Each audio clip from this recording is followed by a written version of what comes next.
Theresa, hi, how are you? I'm well. Thank you for having me on. Welcome to Behind the Laces. I'm so excited to talk with you, particularly because when your application came through, you had written that you work with application students in college and you provide support specifically in, challenges and disability. So you work with individuals in college living with MS. So I'd love to talk about what are some of the biggest challenges you see that students face when they're living with this disease. I work in the Accessibility Support Center at Cabrillo College.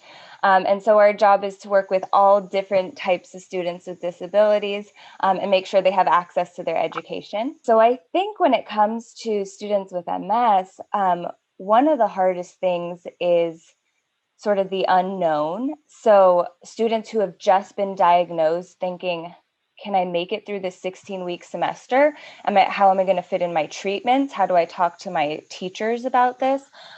So those are things that we can help guide students through. And then sometimes it comes down to like a really big change in mobility or like hand function, like all different types of mobility. In those situations, we're able to provide transport across campus or ways so that you can schedule your classes so they're not right back to back, so you don't have to hurry from one to the other. And then some cool technological things like speech to text software. So you speak to your computer and it's like writing your essays and things like that. The most important thing about all my students really is that every situation is entirely unique. So just because I've met one student who has MS, I don't understand exactly how it's going to be for the next student who has MS. So it's always completely different and can change rapidly. It's never boring at all. You talked a little bit about the types of support, and that was all kind of like technical based, and here's how you can manage your MS while living on campus. Is there any kind of emotional support therapy? Because I can imagine this kind of diagnosis. Well, I'm just reflecting on what college was like for me and how hard that would be to reconcile with what I thought my life was going to be like as to now. Is that part of it, or is that something separate? I provide some support on the technical side, but then for that, I get as far as I can with a student with my training and with what I can do. And then we have really awesome student health services counselors who are trained as mental health counselors. So for that additional processing, absolutely yes. And I will refer to make sure that they get linked up with a person who they can process with through.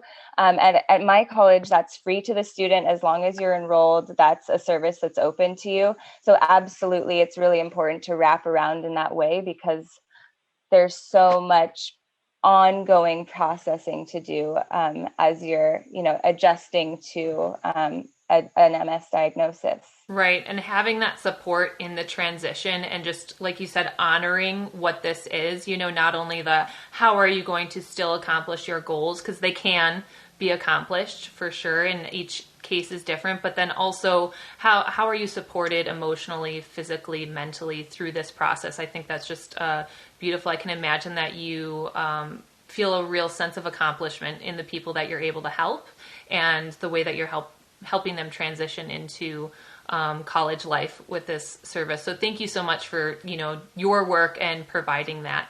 I'm going to switch a little bit to the running side. So you have done a couple marathons before applying for this event. So can you tell me about a really difficult experience you had in a marathon? Yes.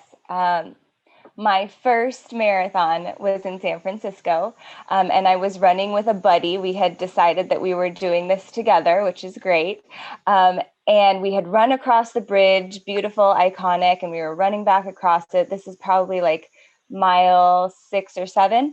And it became apparent that his knee was not going to play along with us anymore. So we were walking the rest of the way. So, running a marathon is hard, but I'm pretty sure that walking a marathon is like mentally harder. So we walked, what is that, like 19 miles together. And it's tough because you're like, well, I'm not excited about my time anymore, but we got to get this done. So that was hard, but it was also like an exercise in mental toughness. Like, this is not at all how we thought it was going to go, but can we do this? And we did. We finished that first marathon. Now, was your friend at all like, go on without me? This is ridiculous. I'll walk. I'll see you at the finish. Was there ever that conversation? That conversation happened. And then I think I realized, as I know about myself, my relationships are more important than my, times and miles and things, though I do love my miles. But no, it was a togetherness thing. And we had planned the whole time that this was going to happen together. So we saw it through. And yeah. Yeah. So that was marathon number one. And I have done marathons since. So it wasn't, it didn't break me. Yeah. No, I love that. What did you learn about yourself in doing that? I just learned how much I care about my relationships. Running isn't just for the sake of running. Running is great and beautiful, but when stuff happens, you make adjustments and you keep moving forward. So that was my takeaway from that one. I love it. Thank you for sharing. Now you have those 3 marathons under your belt. So you have one of our longest segments. So what have you thought about what 8 marathons in a row is going to feel like? I was wondering if that was like a rookie. Oh, she came on late, we're going to give her that segment. But I am remaining open. I've never pushed myself in this way. I've run a really long way. I run a lot. But I need to remain open to what this is going to be and feel like and look like. And I'm just ready for whatever experience it is. I don't want to have any preconceived notions of how my body or mind are going to expand or break down or go through this. I just want to experience it. Now, you played competitive soccer in college, and through that you tore both your ACLs, and there's extensive recovery, then surgeries and stuff that goes into that, which is why part of the reason that you transitioned into running and yoga.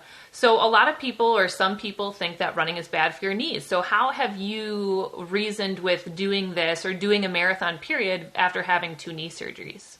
So my body seems to be pretty happy as long as I'm running in straight lines.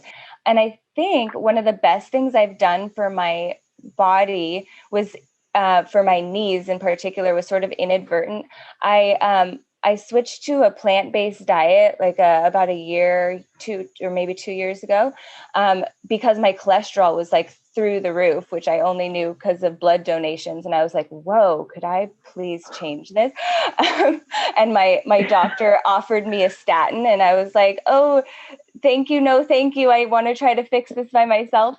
So my body really responded to a plant-based diet. And that also took a bunch of weight off of my knees. And I can tell now when I'm running that there's less pounding on those joints. And that's really been beneficial.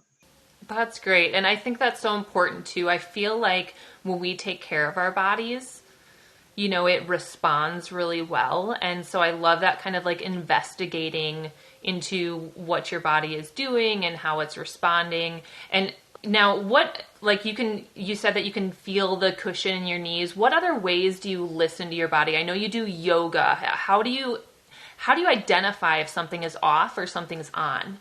There's the obvious. Sometimes, like any crunching, very bad. If any part of me is crunching, I need to take a couple of days off. Even if the training schedule says, you're going to do this today. If my knee crunches, then we're not going to do that today. We're going to shift it around a bit. I also love my shoes that I have. They stopped making them. Nike stopped making them, but I found them from every single outlet across the country that I can find.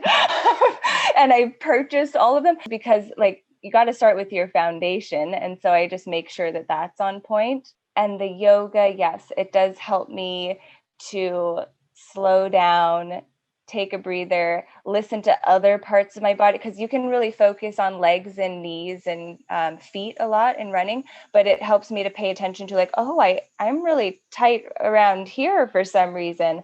And that brings that out as well. Before we wrap up, I want to give you the opportunity to ask me a question. Okay. My first question is a yes or no, so quickie. So I'm going to go for 2 questions. Okay. Is there a baton? There is. My husband bought it for the event in 2013 as a gift when we did our first relay. So there is a baton. Hey, okay, sweet. So there's a physical pass off. That's great. And my second question is, I am getting married in June, and right before my segment actually, and my husband to be says it's going to be a really bad look for me to run 200 miles in the opposite direction right after we get married. But do you have any tips for a happy and healthy marriage? Because I know you are a married gal. Yes, I am married. Aaron and I have been married for 6 years and we have 3 children. And so I would say the first thing that is really important is I respect who Aaron is and he respects who I am. And we just allow each other to be who we are. We're not trying to change each other. Obviously, it's a relationship. There's give and take. So you need to be aware when things are off. There's ebbs and flows like there are with any relationship.